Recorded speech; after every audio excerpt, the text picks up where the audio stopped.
Amém. Glória a Deus. Nada pode nos separar do amor de Deus. Louvado seja o nome do Senhor. Eu queria compartilhar uma passagem dos evangelhos que está em Lucas, capítulo 7, do verso 36 ao verso 50, que fala de uma mulher que ousou se aproximar de Jesus, apesar de ser uma pecadora, e o adorou de uma forma extraordinária. E Jesus disse que onde o evangelho fosse pregado, essa mulher seria mencionada por causa dessa atitude dela. O texto está em Lucas capítulo 7, do verso 36 ao verso 50, e eu quero ler junto com você.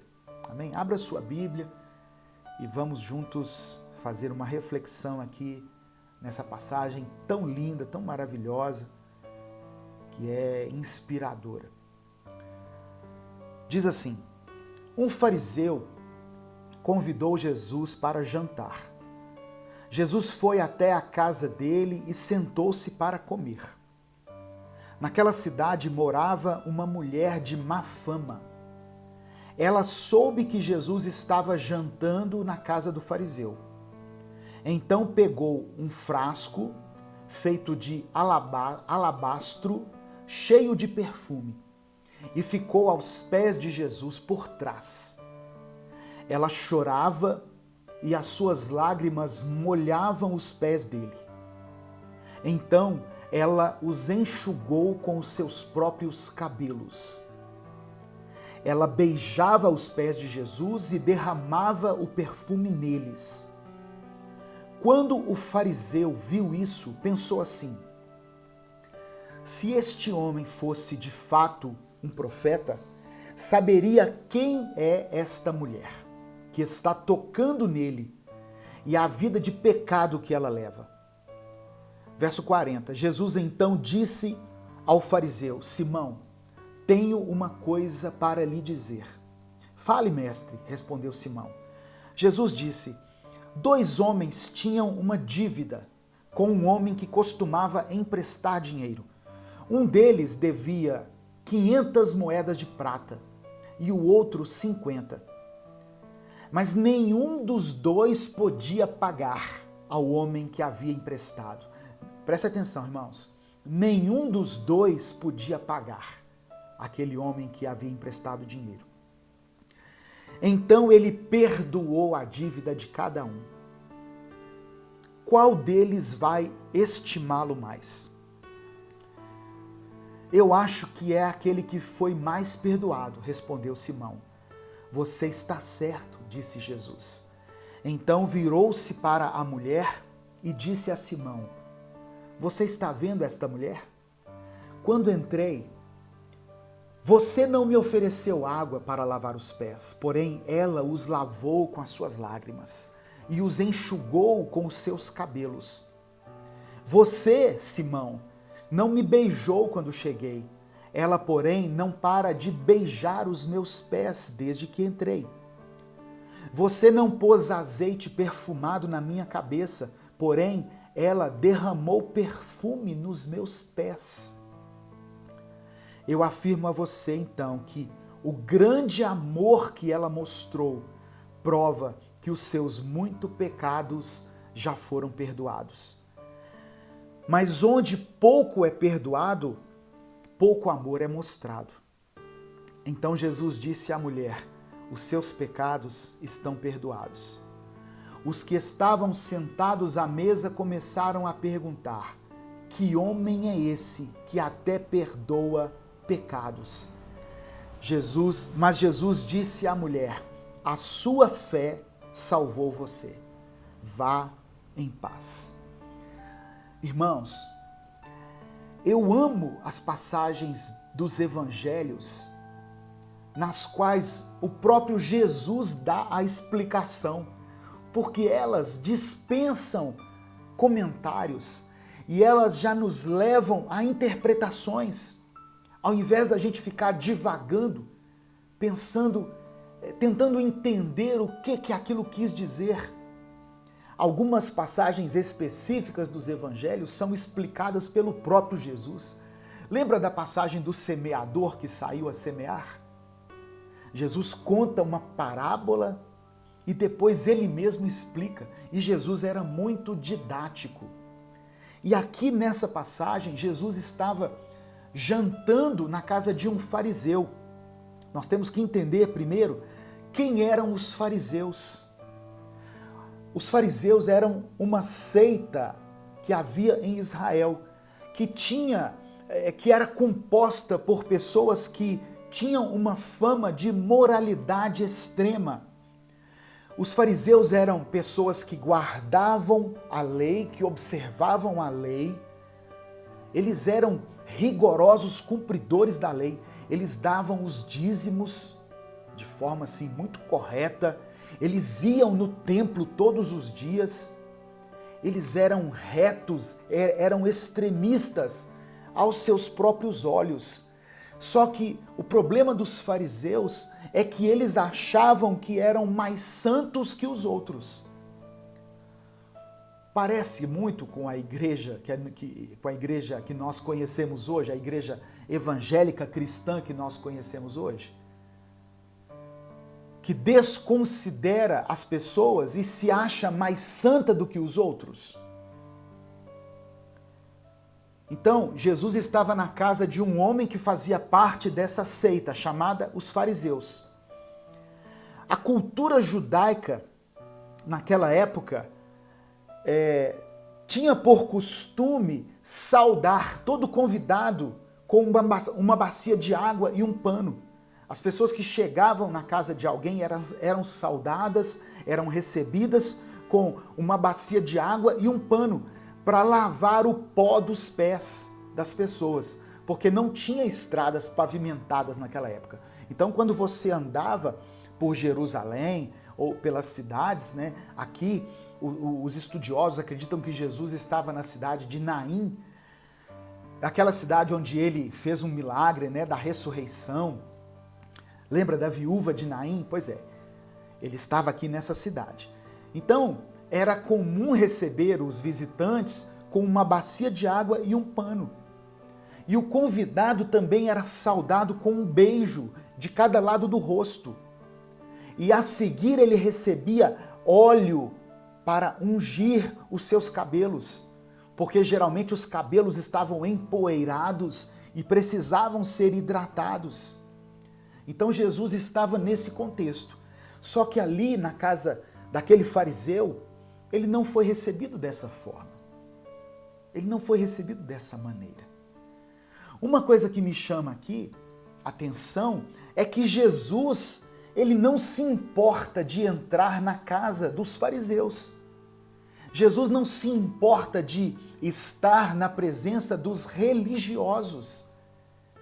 Embora a gente possa concluir, né, através de estudos, que aquele fariseu ele só queria aparecer, porque a presença de Jesus numa casa chamava a atenção.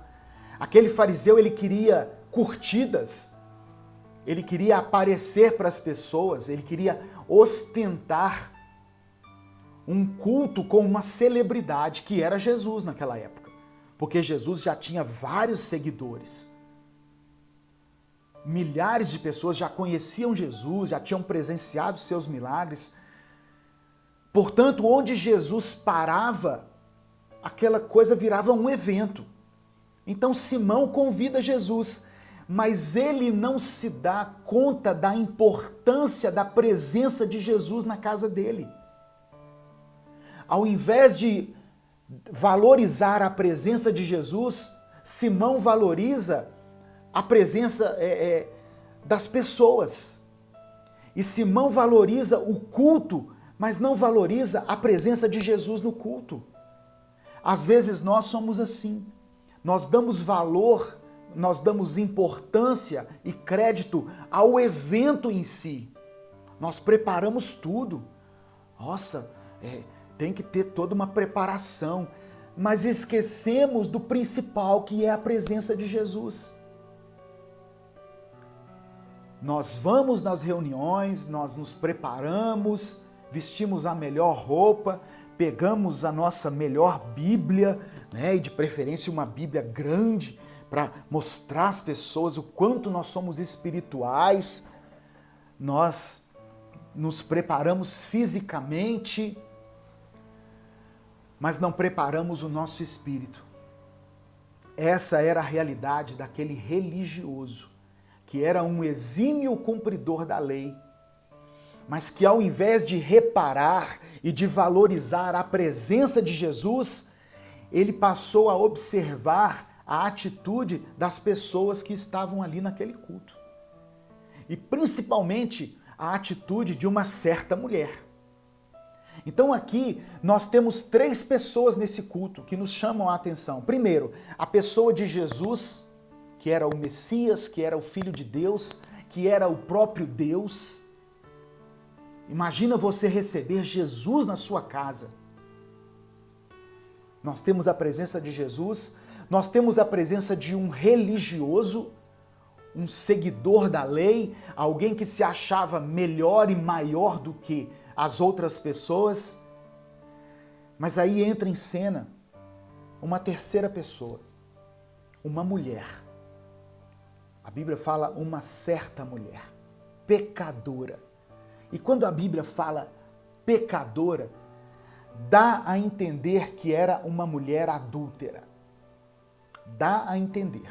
O texto não fala especificamente assim, mas dá a entender que era uma mulher que vivia em adultério. Então essa mulher entra em cena, ou melhor, ela rouba a cena. De algum jeito ela já era conhecida ali no meio das pessoas, mas ela passou entre os empregados da casa, ela foi até a mesa onde estavam os religiosos, onde eles estavam jantando, e ela chega por trás. É algo que me chama a atenção também. Talvez porque ela não se achasse digna. As pessoas sabiam que ela era pecadora e ela também sabia que era pecadora. Diferente do religioso, que se achava bom demais. Para ele, Jesus era um mestre. Para aquela mulher, Jesus era o Senhor, o Filho do Deus vivo, o Cristo, aquele que poderia redimi-la dos seus pecados. É diferente, sabe, irmãos? Para Simão, para ele era um culto formal, mas para aquela mulher, aquele era um culto de adoração. Talvez nós entramos assim nos nossos cultos, nós temos entrado assim nos nossos cultos, até mesmo nos cultos online. É mais um culto formal. Nós precisamos transformar o nosso culto em um momento de adoração. Eu imagino que o religioso Simão e aquelas pessoas religiosas que estavam ali ficaram perplexas quando viram aquela cena. Ficaram ali paralisados com aquilo, porque eles reconheceram aquela mulher e um deve ter cutucado o outro dizendo: peraí, essa aí não é aquela pecadora? Irmãos, essa passagem me leva a refletir o quanto a igreja afasta o pecador da presença de Deus, sabe? Nós deixamos de abrir as portas para aqueles que estão levando uma vida de pecado, mas que querem se encontrar com Deus, porque nós nos consideramos um povo separado. Nós somos sim um povo separado, mas temos que nos lembrar de onde o Senhor nos resgatou. O problema é que o pecado daquela mulher incomodava aquela sociedade, mais do que os pecados dos religiosos. Ah, pastor, mas eles não eram religiosos, cumpridores da lei? Sim, mas aos olhos de Deus, todos nós somos pecadores. O apóstolo Paulo escreveu em Romanos capítulo 3, verso 23, que todos pecaram e destituídos estão da glória de Deus. Aos olhos do Senhor, todos nós somos pecadores. Nós vamos falar sobre aprendendo com os erros. E eu tenho certeza de que muitas coisas que você aprendeu na sua vida foi através dos erros, sejam dos seus próprios erros ou seja, dos erros de alguém que você observou.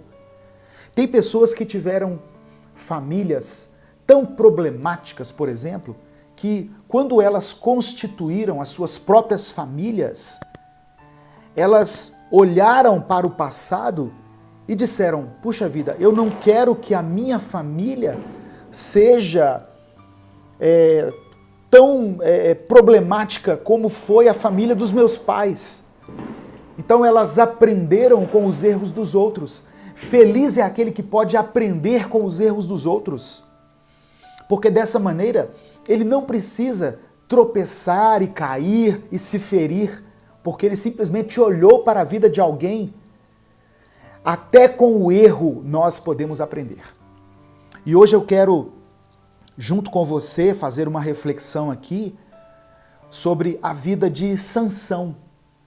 Sansão. Todas as vezes que nós mencionamos Sansão, nós nos lembramos de algumas coisas, não é verdade? Nós nos lembramos de um homem fisicamente forte, que destruiu vários inimigos, que feriu mais de 1000 homens com uma queixada de jumento, lembra? Sansão era uma expressão de força. Talvez a maior expressão de força física em toda a Bíblia foi a vida de Sansão. O Espírito de Deus o tomava e fazia com que ele ficasse muito forte. E um homem somente era capaz de fazer coisas assim que talvez eram necessários 100 homens para fazer. Esse era Sansão, um homem fisicamente forte pelo poder do Espírito de Deus, porém que não soube controlar os seus próprios impulsos. Quem foi o maior inimigo de Sansão, pastor? Ele mesmo. Um homem que era cheio do Espírito de Deus, mas que não permitiu ser ministrado ao seu coração e por isso ele não adquiriu domínio próprio. E caiu pelos seus próprios erros, pelas suas próprias escolhas. Mas mesmo tendo sido essa referência de queda, de declínio, de perda de unção, ele é mencionado entre os heróis da fé. Então, irmãos, algumas pessoas perguntam assim, Sansão foi salvo ou não foi salvo? Eu entendo que ele foi salvo sim, porque ele não seria talvez mencionado aqui em Hebreus capítulo 11, nessa grande galeria dos heróis da fé. E ele é mencionado eu vou ler a partir do versículo 32 até o verso 34. Hebreus capítulo 11, do verso 32 ao verso 34. Diz assim a palavra do Senhor: Que mais direi? Não tenho tempo para falar de Gideão, Baraque, Sansão, Jefté, Davi, Samuel e os profetas, porque aqui ele já tinha falado de vários outros heróis da fé, principalmente de Abraão, ele falou várias vezes aqui. Verso 33, os quais pela fé conquistaram reinos, praticaram a justiça, alcançaram o cumprimento das promessas, fecharam a boca de leões, apagaram o poder do fogo e escaparam do fio da espada. Da fraqueza tiraram força. Aqui pode ser Sansão. Da fraqueza tiraram força. Tornaram-se poderosos na batalha e puseram em fuga exércitos estrangeiros. Amém? Eu quero falar um pouquinho sobre a vida deste homem, Sansão. Aprendendo com os erros de Sansão. O livro de Juízes, onde a vida de Sansão é mencionada, o livro de Juízes mostra um padrão que sempre se repete na história de Israel. O povo se afasta de Deus, por causa desse afastamento, ele começa a ser oprimido pelos inimigos, aí depois se arrepende e experimenta então a libertação. Assim acontece conosco. Todas as vezes que nós nos afastamos de Deus, que nós nos afastamos dos caminhos do Senhor, nós começamos a ser oprimidos pelos nossos inimigos. Seja pelo nosso pecado, seja pela nossa carne, seja pelo sistema do mundo, nós ficamos fracos espiritualmente. Por quê? Porque perdemos automaticamente a força? Não, porque nos afastamos de Deus. A presença de Deus na nossa vida é que faz toda a diferença. E a vida de Sansão é um exemplo muito claro disso. Depois da morte de Josué, não havia em Israel um governo forte. Israel havia se tornado uma confederação de tribos independentes. Eles não tinham união. E foram 300 anos de desordem moral, religiosa e social. Só que nesse tempo, Deus levantou 6 juízes para julgar e para libertar o povo. E Sansão foi um desses. Sansão foi o 6º juiz.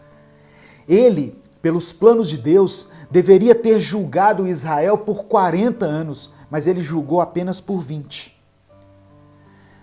O texto que fala do nascimento de Sansão está em Juízes capítulo 13, no verso 24 e 25, que diz assim: a mulher deu à luz um menino e pôs-lhe o nome de Sansão. Ele cresceu e o Senhor o abençoou.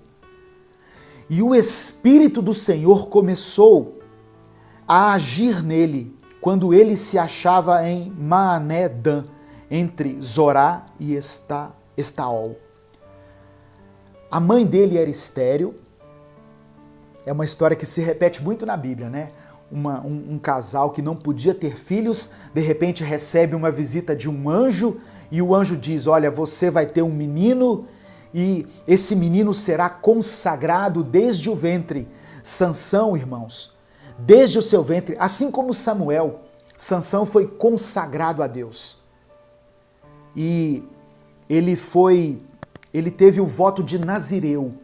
Ele não poderia cortar o seu cabelo, era parte do voto de nazireu. Nazireu era consagrado ao Senhor, separado para o Senhor. Ele não poderia cortar cabelo, ele não poderia beber vinho e nenhuma bebida fermentada, ele não podia ter contato com nada que viesse da uva, e ele também não poderia ter contato com nenhuma coisa que lembrasse a morte, que estivesse relacionado à morte. Sansão não poderia ter contato com nada de defunto, com nada que... por isso ele não comia carne de nenhum animal morto, ele não se aproximava de nenhum animal morto. Isso fazia parte do voto que a mãe dele fez, o voto do nazireu. Porque Sansão, ele havia sido escolhido por Deus para ser um libertador do povo. Ele tinha um chamado, ele tinha um propósito, e por causa disso, para que o chamado se cumprisse, Deus o dotou de grande força física. Através do Espírito Santo, ele foi um homem forte. Só que ele deveria cumprir esses votos. Amém? E eu quero ler também a sequência dessa passagem, que está em Juízes capítulo 14. Juízes 14, do verso 1 ao verso 3, que está escrito assim: Sansão desceu a Tímina e viu ali uma mulher do povo filisteu. Sansão era da tribo de Israel, nazireu, separado por Deus, que não podia se contaminar, mas ele vai na tribo dos filisteus e vê uma mulher. Olha só, nós estamos aqui lendo a palavra de Deus e refletindo na vida desse homem chamado Sansão, para que nós possamos aprender com os erros dele. Porque se nós aprendermos, se nós conseguirmos entender o princípio da queda de Sansão, nós poderemos aplicar isso na nossa vida e evitar algumas coisas. Sansão foi até o povo filisteu, foi na terra dos seus inimigos e ali viu uma mulher. Versículo 2. Quando voltou para casa, disse a seu pai e a sua mãe: vi uma mulher filisteia em Tímina. consigam essa mulher para ser minha esposa. O que ele estava dizendo para os pais dele? Eu saí daqui da tribo de Israel, eu fui lá na tribo dos inimigos e eu vi uma mulher lá. E eu quero me casar com essa mulher. Irmãos, cuidado com aquilo que agrada aos seus olhos. Tem pessoas que passam a sua vida sendo direcionadas, fazendo as suas escolhas, tomando as suas decisões, baseados somente naquilo que agrada aos seus olhos. Sansão foi assim.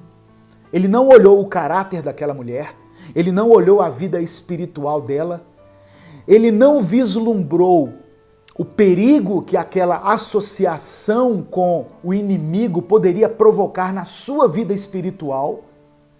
Ele apenas olhou para o seu próprio desejo, para a sua concupiscência, o seu desejo carnal. E ele mirou naquela mulher e disse: ela me agrada os olhos. Aprendendo com os erros de Sansão. Eu aprendo aqui, sabe o quê? Primeiro que Deus não permite que nada aconteça na nossa vida sem antes nos alertar.